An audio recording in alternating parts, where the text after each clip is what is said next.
Hi everyone, welcome to our discussion of humanistic psychology. So in this section you're going to learn about one of the most popular and one of the most effective theories and methods of psychotherapy. And in the United States we refer to this as humanism, humanistic psychology. And in Europe a version of this is called existential phenomenological psychology.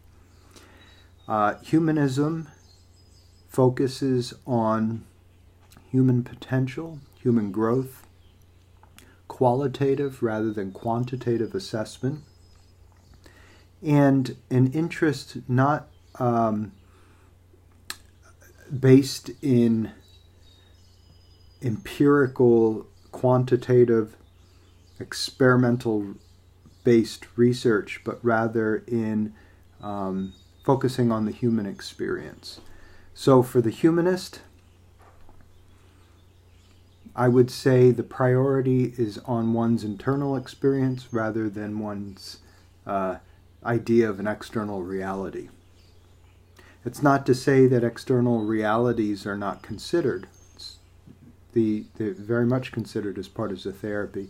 However, in humanism, the focus is on the inside rather than on the outside. And even when we focus on the environment, on the influence in the individual, the soil that the plant is potted in,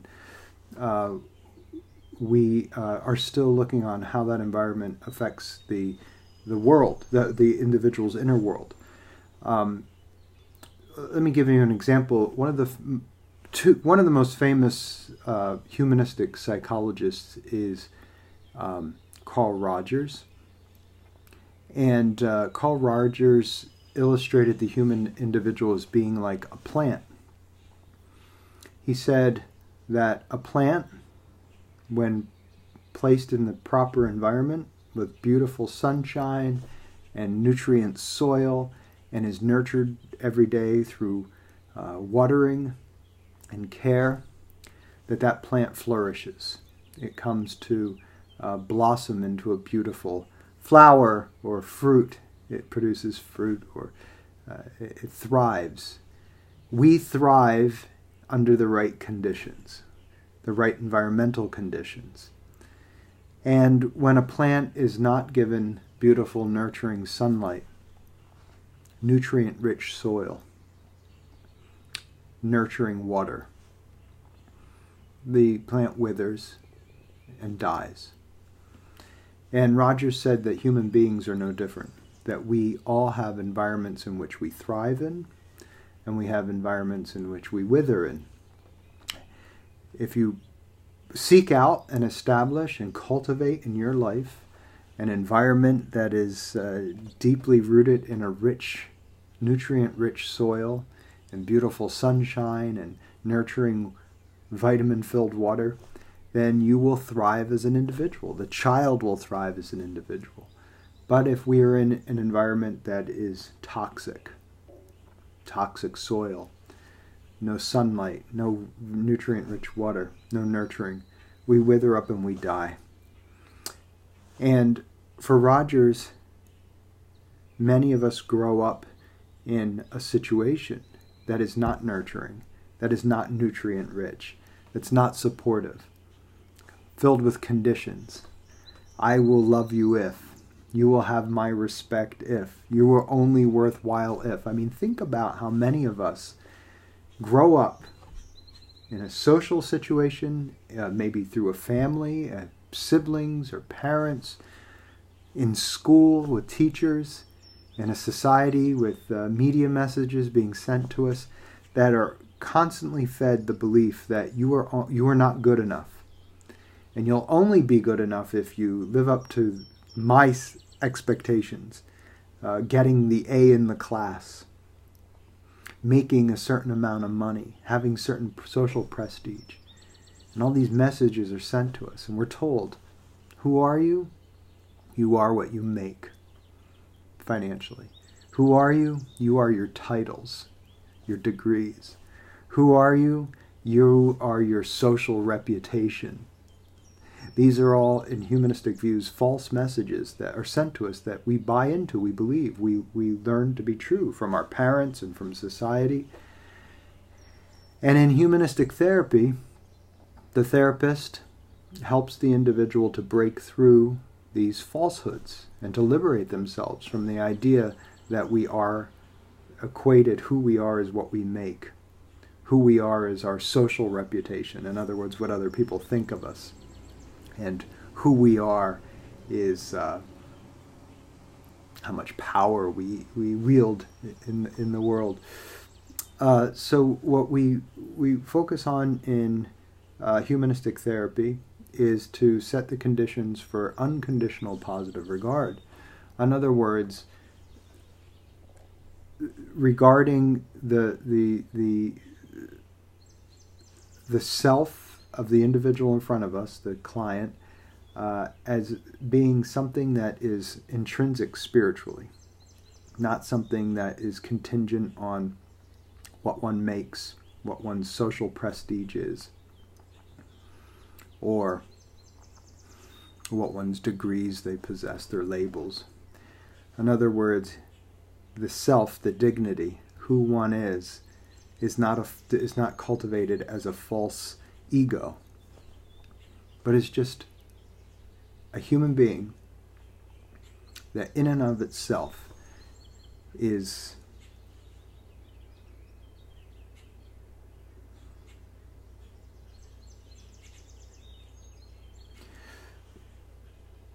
deserving of dignity, of respect from another. And for many, this is a big transition. This is a big transition from the messages that were sent from society. You are only worthwhile if you make a certain amount of money. You're only worthwhile if you have certain social clout or if others admire you. And we look for these clues. I think this is often what we do in society. We send out messages and we look and we see a mirror back to us. What do they think of me? Are they buying into this thing? Because if they believe it, it must be true. Today I was looking through some online social media and I saw someone posting many of the possessions that they have, photos of their cars and their swimming pool and things of this nature. These are all wonderful, beautiful things to enjoy. However, when one's using those things as props, as props to prop up who they are, look at me, look at my success, look how wonderful my life is.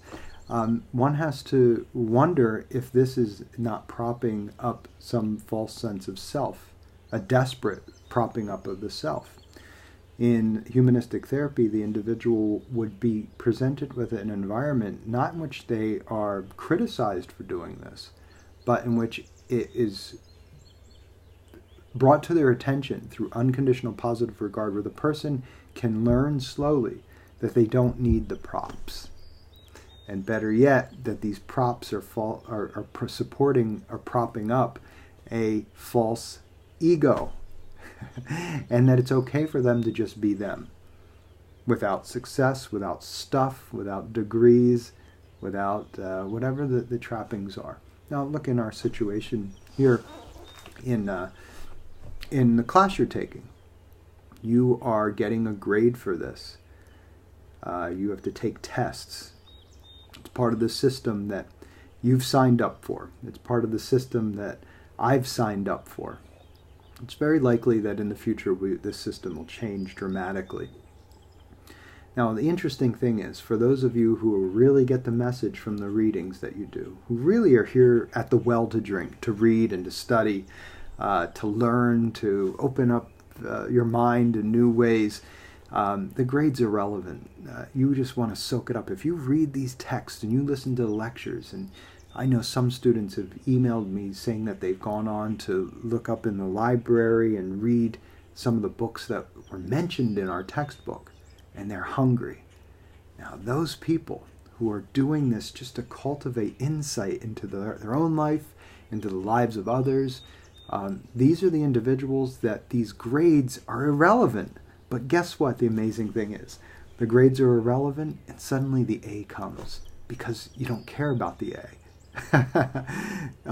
You can get an A by caring about the A. That's the traditional approach. But there's another approach, and that is just falling into spirit with this idea, becoming so curious, becoming so passionate, being authentic, being sincere, and being enthusiastic about learning.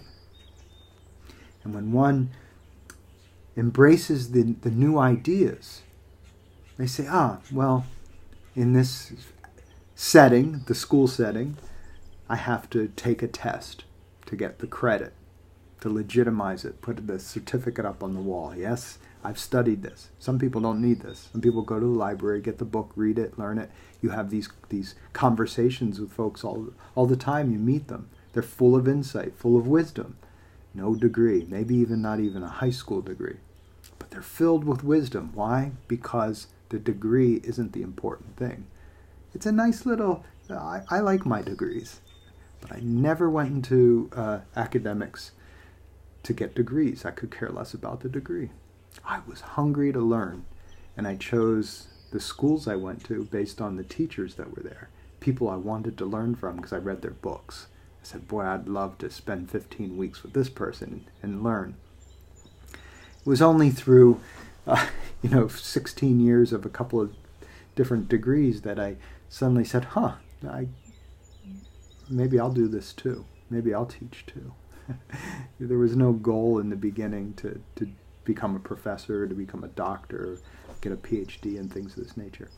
That all is beautiful stuff, and it's great to enjoy. And I'm glad I have those things. It affords me to do in life what I love to do within the context of our economy and our social situation. You have to have these certain degrees to be able to teach at a college, etc. However, these were all things that manifested independently of authentic curiosity, reading books. Now, if you look at in humanistic writers, this is the central theme. You create an environment in which you can thrive. That means that you surround yourself with the right people. You consume the right media. In other words, the right books, the right television, the right movies, the right music. What's the right? What do I mean by right? What I mean right for you. Carl Jung said the shoe that pinches one foot is comfortable on another foot. In other words, we all require different environments in which we thrive in, different soil. Not all plants like direct sunlight. Some plants, if you put them in direct sunlight, they will dry out and die, wither and die. Human beings for humanists are much the same. Now, another humanistic psychologist is Abraham Maslow. And I would say that Abraham Maslow is one of the most important writers that you should think about. We read some of his works. A book called The Psychology of Science is a great book by Maslow. If you go on Audible and you like to listen to books, some of Maslow's most famous books are on Audible to listen to. And what Maslow was interested in primarily were two things: peak experiences and self-actualization. These are central themes in humanistic psychology. What's a peak experience? A peak experience are these rare moments that we have that are transformative in our lives. These are rare moments that we transcend the everyday mundane and gain some sort of insight. Now, individuals who have peak experiences, they often have these experiences through spiritual or religious functions. They can have peak experiences in nature, while walking in nature. It's like an aha moment. Sometimes it's through a psychedelic drug. Psychedelic meaning mind opening. Not at a party. It doesn't happen at parties. Not saying it can happen at a party, but it's unlikely. In other words, this isn't using drugs to trip or to have a good time. This would be using a hallucinogen in a spiritual experience, maybe with a shaman. It's not looking at this as something that alters reality. It's something that opens up possibilities to seeing aspects of ourselves that we're unaware of. These are all peak experiences. And drugs aren't necessary. Meditation is Timothy Leary and Alan Watts and many of these individuals, Ram Dass, all said, you can get to the same place through meditation that you can get through, say, sacred mushrooms or LSD, things of this nature. That this is these peak experiences where we begin to see connections rather than separations. Once you have a peak experience, you go to school and you might be taking one class in economics department, another class in a psychology department, and instead of saying, oh, these are two separate things, you start to see, they're describing the same thing from different perspective, begin to see connections rather than distinctions. Now, of course, this is a problem in empirical experimental-based science. Science is about categorization. It's about detailing differences, individual differences. It's something cognitive psychology studies. Well, what we see here is something that transcends naturalistic science, reductionism into cause and effect, etc. So this is the peak experience. Where does peak experience lead to? It leads to this thing called self-actualization from Maslow. And what is self-actualization? Self-actualization is you becoming your fullest potential. Now this idea has been hijacked by business schools and by motivational speakers that act more like football coaches than psychotherapists. What do I mean by this? Well, say, for instance, someone like Tony Robbins. He's very popular, and some people are very inspired by this football rally mentality. Someone like Tony Robbins' style takes Maslow's idea of self-actualization and distorts it, puts it in some sort of CEO mentality. Success is becoming a millionaire, having a Maserati, or something of this nature. This is distinctly different from what Maslow had in mind in describing self-actualization. Self-actualization characteristics are individuals who have transcended all of this stuff. Now, they might have the stuff. Many self-actualized individuals do have material success, wealth and things, but they're not attached to these things. They could care less if they happen to come into the individual's life because of their self-actualization. In other words, their contentedness is not a consequence or a product of their financial success. Their financial success is a product of their contentedness. They learned, firstly, what is really important. And in self-actualized individuals, what's important is this inner spiritual life. And when they entered into this, they did the reading, they did the studying, they did the self-work, and they enter into this place. And when they're in this place, it's like they're aligned with some cosmic force. And suddenly everything comes to them. They're not chasing after it. But the irony, and they can enjoy these things that come, but the irony about this is they don't care about these things anymore. In humanism, we find central aspects of the individual's world defining what the essence of psychology and psychotherapy should be. The individual becoming aware of their tendency to base their self-worth and idea of self on things like how much one makes, what the opinions of others are, of the individual, and the social standing that one has. And once individuals see these things, they come to understand that these are false senses of self, and instead focus on the spiritual aspect of self. The psyche is the soul. The inner sense of self, as the dignity of a human being as an end in itself rather than a means to some other end. Then the individual is able to thrive and blossom. And for some individuals, what comes into their life, that what manifests in their life, I think of someone like Ram Dass, who spent his entire life writing books and seeking wisdom. He was a psychology professor at Harvard, walked away from the Harvard psychology scene, went to India, studied Hinduism, and much of Maslow's humanism comes directly from Hindu and Buddhist philosophy. Self-actualization is like nirvana. It's like enlightenment. It's awakening. Awakening to the illusion. It's in many ways, Western humanism is like Eastern Buddhism. Maybe Western humanism is the Western Buddhism. So Ram Dass gives up his psychology professorship, goes to India, studies, and spends the rest of his life lecturing and writing books for the general population on many of the topics that we're talking about here. The majority of the money that he makes from his books, very famous individual, the majority of money he makes, he gives for free. He gave away to charity, to others in need. He's still alive, and he never became wealthy. As a matter of fact, a few years ago he became sick, and others had to come to his aid and find a place for him to live, etc. One of the central figures in American culture, Ram Dass. This is an example of an individual who is living from their own internal compass.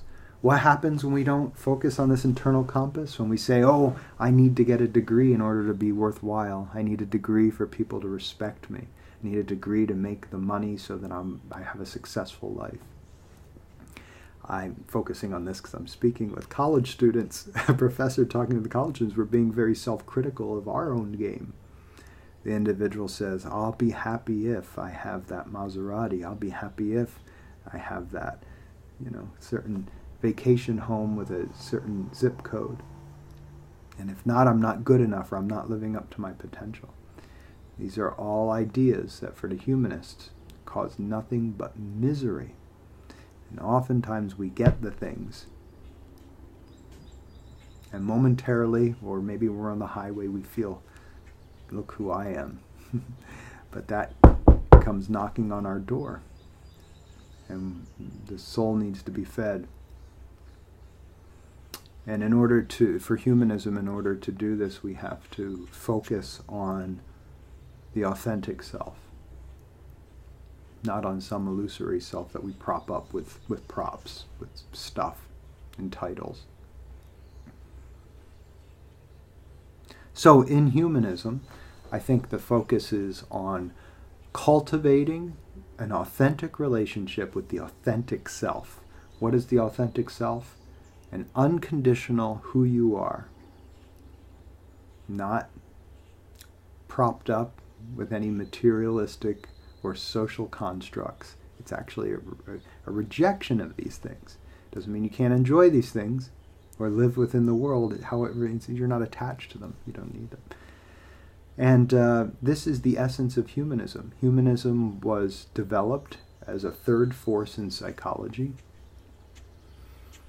It was reacting against psychoanalysis, which was strongly rooted in childhood experiences and sexual drives, and behaviorism, which is very much rooted in reward and punishment schedules and learned behavior.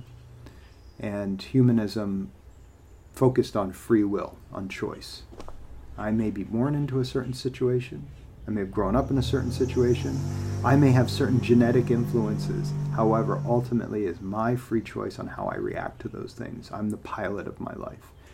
And cultivating that free will, cultivating that sense of autonomy and volition, and basing the sense of self not on some external thing, concept, or structure, or material stuff, or bank account, which results in a miscarried autonomy, a miscarried sense of self, but instead focusing on an individual sense of self, on an internal sense of self. Who am I?